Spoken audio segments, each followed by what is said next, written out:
โอ้ไปเขาพาหนอไปหน่อยมันต้องไล่ไปที่ไหนฮู้นี่คือมันโอเค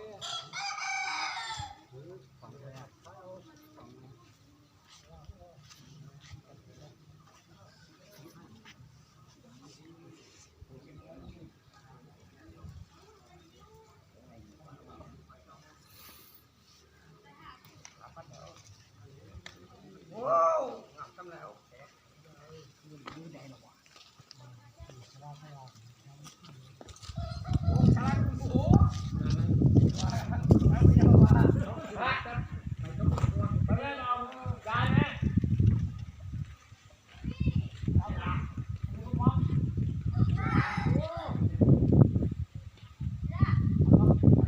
จานนี้แหละพอสลัด